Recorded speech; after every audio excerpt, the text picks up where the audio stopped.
આજરોજ નવરાત્રિને લઈને નવસારી જિલ્લાના આયોજકોની મત્યા પાટીદારની વાડીમાં સાંજે 5 વાગ્યે મીટિંગનું આયોજન કરાયું, જેમાં નવસારી જિલ્લાના આયોજકોએ પોતાના મુદ્દાઓ નવસારી જિલ્લા પોલીસ અધિક્ષક શ્રી સુશીલ અગ્રવાલ સમક્ષ મૂક્યા હતા, જેમાં આયોજકોને જણાવ્યું કે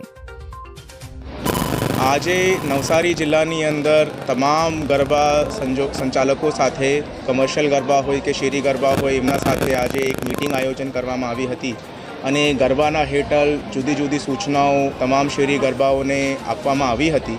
એની અંદર ખાસ કરીને જો અમારી મહિલાઓની સુરક્ષા બાબતની સૂચનાઓ હોય કે ટ્રાફિકના લગત બાબતની સૂચના હોય કે ભાઈ સિક્યોરિટીની દૃષ્ટિકોણથી જે અમલવારી કરવાની હોય તે બાબતની સૂચના આપવામાં આવી છે।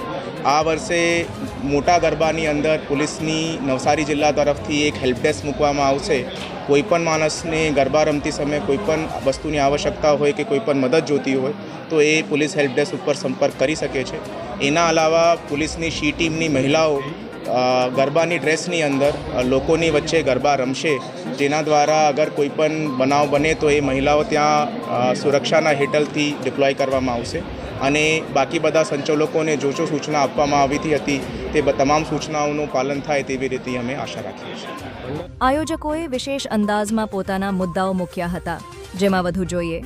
તારા મંદિરમાં આરતી જાય છે, મારી તારા મંદિરમાં જ્યોતિ દેખાય છે, મારી તારા મંદિરમાં ગરબા રમાય છે। નવસારી જિલ્લામાં શાંતિ સલામતી સાથે નવરાત્રિ ઉજવાય તે માટે નવસારી જિલ્લા પોલીસ તંત્ર પ્રજાને અને આયોજકો પ્રજાને સહકાર આપશે તે નિર્ણય સાથે મીટિંગનું સમાપન થયું હતું।